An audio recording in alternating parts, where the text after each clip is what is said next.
come in, just as you are. Whatever today asked of you, and whatever you're still not sure you managed to give it, you can set that down now, right here, at the edge of this story. Maybe tonight isn't really about being tired. Maybe it's something quieter than that.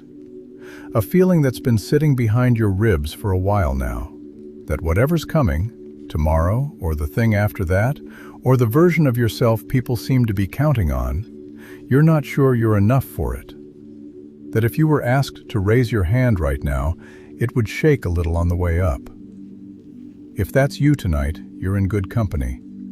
Because tonight's story is about a man who felt exactly that, standing alone in the dark, being asked to become someone he did not yet believe he could be. So let your eyes close, if they haven't already. Let your breath slow down without you managing it.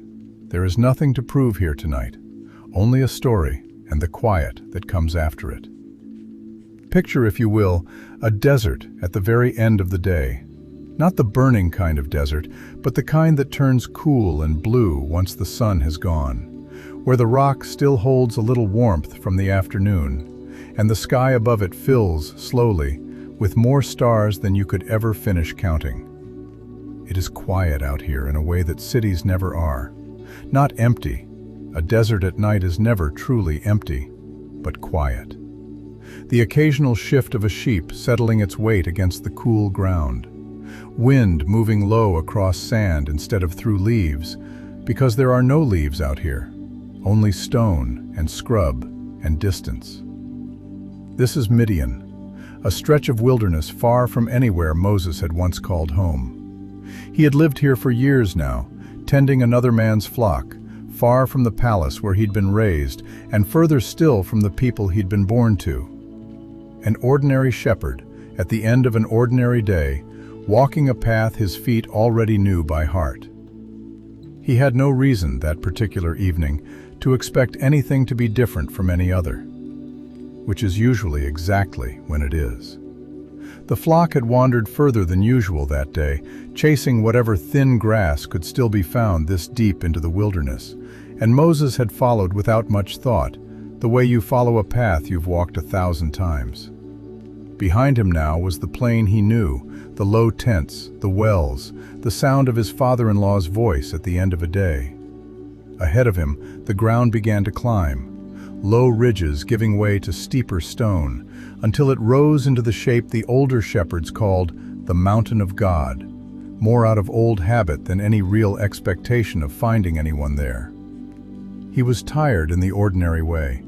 His feet knew the ground well enough to walk it without looking down.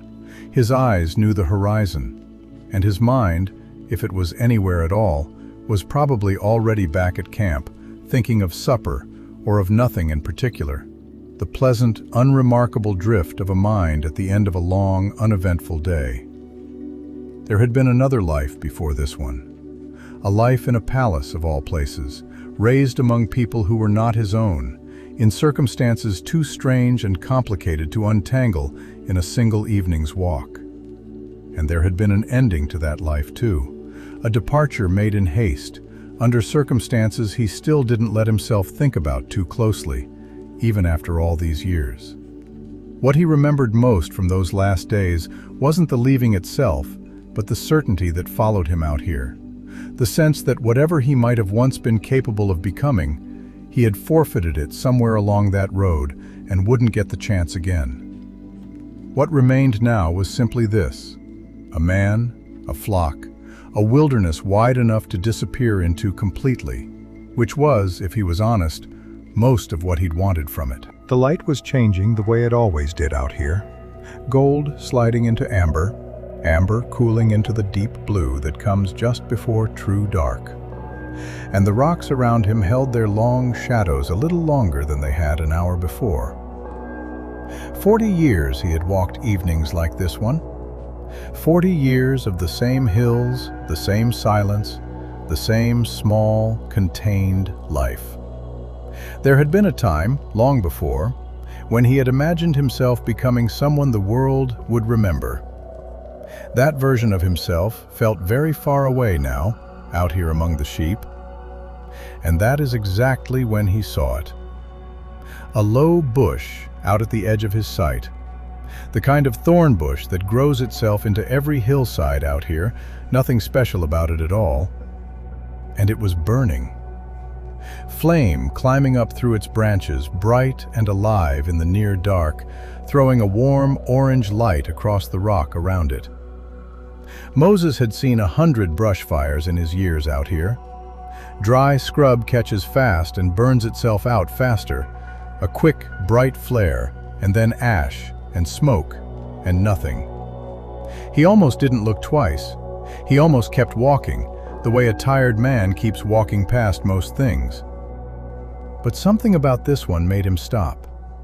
It didn't behave the way fire behaves. The flame climbed and curled and lit the whole hillside gold, and yet the branches beneath it stayed whole. Leaves that should have blackened and curled stayed green. Wood that should have been giving itself over to ash, stick by stick, collapsing inward, stayed exactly as it was, holding its shape inside a fire that should have already finished it minutes ago.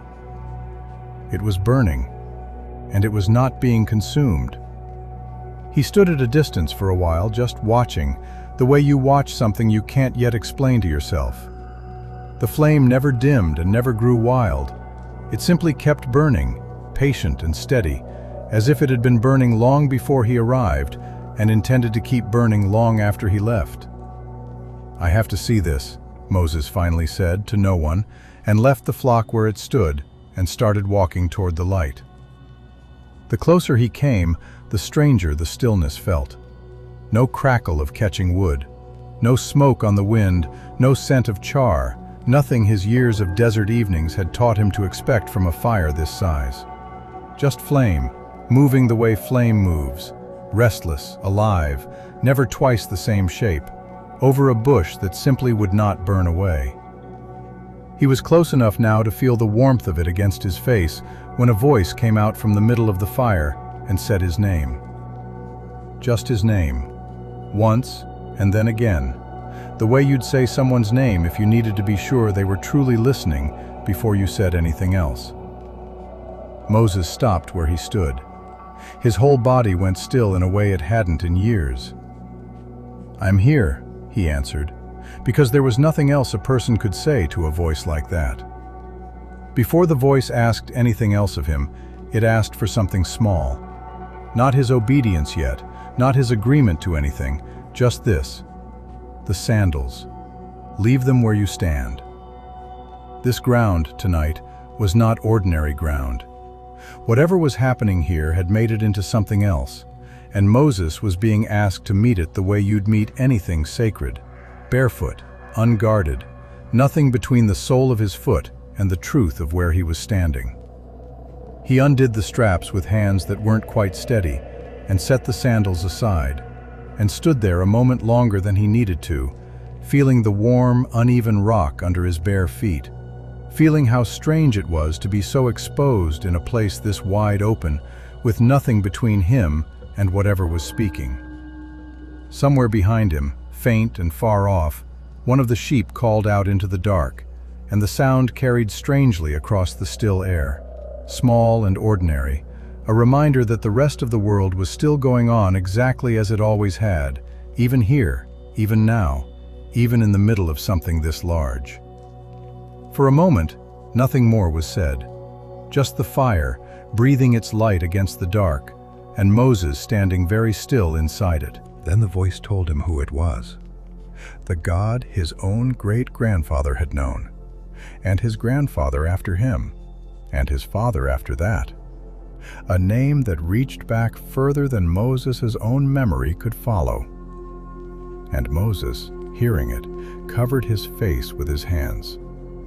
Not from fear exactly, from something closer to the feeling of standing too near something too large to look at directly, the way you'd shield your eyes from a light that was simply more than your eyes were built for. He stayed like that a while, hands over his face, the warmth of the flame still reaching him, waiting to see if the ground itself might give way beneath something this large. And it didn't. It only kept holding him, steady as it had been all along. Then the voice told him the rest of why it had come. It told him it had not been absent all those years the people had spent groaning under their labor back in Egypt. Every ache in a back bent too many mornings in a row. Every mother's fear in the dark for a child she couldn't protect. Every quiet prayer that felt, to the one praying it, like it had gone out into silence and simply disappeared, unheard, unanswered, wasted. None of it, the voice said, had gone unnoticed. Not one cry had failed to reach somewhere that mattered. Not one. And now, the voice said, it was time. Time for someone to go back. Time for someone to stand in front of the very throne that held the people captive and lead them out of it into a wide country of their own. Moses felt something drop through the center of him. Who am I, he finally managed, that I should be the one to do this? His voice was smaller than he meant it to be. I tend sheep. I've spent 40 years learning how small a life out here can get, and I was glad of it most days. Glad no one back home remembered my name. Glad no one was counting on me for anything bigger than getting a flock to water and back. I'm not the man for that door. I never was. The voice did not argue with him exactly. It simply said, you will not be walking into that door alone. Wherever this leads, I am already there ahead of you, waiting for you to arrive. Moses was quiet for a moment, turning that over. Then a second worry rose up behind the first, quieter but just as heavy. And if I go, and I tell them, what should I even call you? What name do I give when they ask me who sent me? They'll want something they can hold on to. They'll want proof I'm not just a shepherd who talked to a fire in the dark and imagined the rest. It was such a human worry. Not just, am I capable, but will anyone even believe me? The particular, familiar fear of being doubted the moment you open your mouth. And the voice gave him something that wasn't quite a name, and wasn't quite an argument either. It was closer to a certainty, older than any word built to hold it. Tell them the one who simply is has sent you. The one who was before the first morning and will still be after the very last night. Tell them existence itself walked out to meet you in the wilderness and did not turn away. It wasn't proof, not in the way Moses had wanted, but it settled something in him anyway. The sense that whatever he was about to carry back with him, it was not a rumor, not a story he'd half invented out of loneliness and firelight. It was something that had chosen, quite deliberately, to find him. Still, the oldest fear hadn't finished speaking yet. His own voice had always caught on itself when he was nervous, ever since he was a boy. A stammer that had followed him into manhood and never quite let go, no matter how many years passed, no matter how carefully he practiced the words beforehand. Even now, he said, quieter than before, even after everything you've just told me, my words fall apart under pressure. They always have. Who's going to listen to a man who can't get through a single sentence without stumbling over it? Please, send someone else. Anyone more ready than I am. There was a quiet after that. Not an impatient quiet, not the kind that punishes a question. Just a pause, the kind that lets a person's fear finish saying everything it needs to say before an answer comes. And when the voice finally answered, it didn't dismiss the stammer, or pretend it wasn't real, or promise it would simply vanish overnight. Instead, it told him something gentler, that he would not have to find every difficult word entirely on his own. That his brother, not far from here, already had the kind of steady voice Moses had spent a lifetime feeling he lacked. And that this brother would stand beside him when the moment came, and help carry the sentences that didn't come easily, so that no single voice would have to hold the whole weight of it alone. It wasn't the answer Moses expected. It didn't erase the stammer, or hand him some sudden gift of eloquence, or promise the people would believe him the instant he opened his mouth. What it gave him instead was smaller than that, and somehow larger too. The sense that he had never needed to be finished, or fixed, or fully ready before being called by name. That help was allowed to come from somewhere other than his own strength. He did not feel ready. He would not feel ready for a long time yet, if he ever fully did. But readiness, it turned out, had never actually been the condition. He was never asked to be ready, only willing. And so, sometime after the stars had fully come out and the fire was still burning steady behind him, still whole, still unconsumed, still giving off its warm light the way it had from the very first moment he'd noticed it, Moses put his sandals back on with hands that had stopped shaking, at least for now, and stood a moment longer, looking back at the flame one last time. It hadn't moved. It hadn't shrunk or spread or dimmed. It simply kept burning, patient and undiminished, exactly as it had been the whole time, as if it had never needed his belief to keep existing and never would.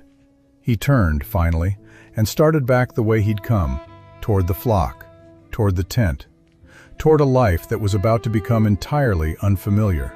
He did not know yet exactly how any of it would go.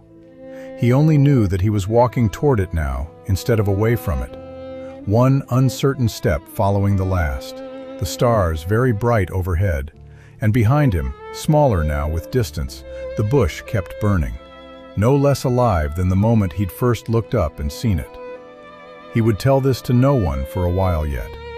Not because it needed to stay secret, but because some things need to sit inside a person for a night or two before they can survive being spoken aloud.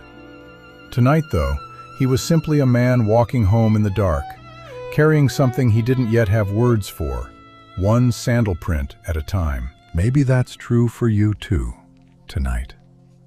Whatever it is waiting for you tomorrow, a role you don't feel qualified for, a conversation you're dreading, a version of yourself that other people seem to expect and you're not sure you can produce on command.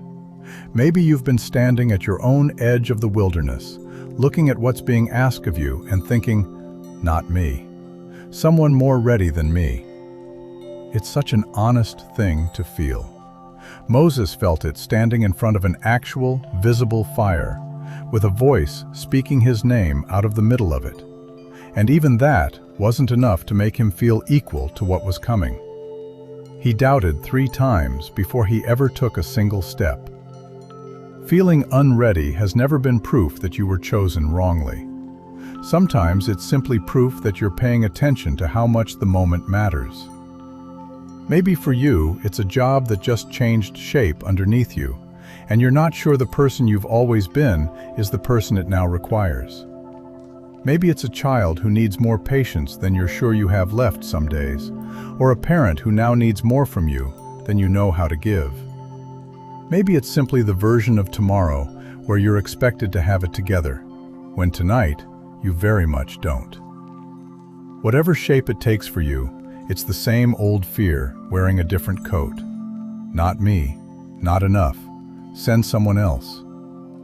And maybe, like Moses, part of what makes it feel so heavy is the quiet fear that you'll have to carry it entirely by yourself, that asking for help or leaning on someone steadier than you feel right now would somehow prove the fear right. It wouldn't. It never has. Here is the part worth carrying with you into sleep tonight. The story never says Moses stopped stammering. It never says his hands stopped shaking, or that he suddenly felt like the right man for the job, or that he stopped needing anyone else's help to carry it. What changed was smaller and steadier than that. He stopped waiting to feel ready before he let himself be willing. And he let the help he needed come from somewhere other than himself. You were never asked to be ready, only willing. Willing to take one step tomorrow that you can't yet see the end of. Willing to let whatever's calling your name find you exactly as unfinished as you are tonight, and call you anyway. Willing, even, to let someone else carry a little of what you can't carry alone. Whatever it is that's been sitting behind your ribs, you don't have to solve it before you sleep. You don't have to arrive at courage tonight. You only have to rest, and let tomorrow be smaller than it looks from here. One ordinary step at a time. The way Moses walked back toward his flock, not knowing everything, only knowing he was no longer standing still. So let this be where tonight sets its weight down. Whatever you are not ready for, you do not have to become ready in the next few minutes. That was never the ask. Sleep now, and let the readiness wait for a morning that hasn't happened yet. A morning that will very likely ask far less of you than tonight's fears are telling you it will. May you rest tonight the way that bush kept burning. Quietly held, never consumed, never asked to be anything other than exactly what you already are. The fire never once needed to prove itself finished, or perfect, or fully in control of what it was, in order to keep burning through the night. Neither do you. You are allowed to still be becoming whoever you're going to be. You are allowed to fall asleep tonight exactly as unfinished as you are, and let tomorrow find you here, resting instead of ready. Not ready. Only willing. That's enough for tonight. That's enough for tomorrow, too. Rest now.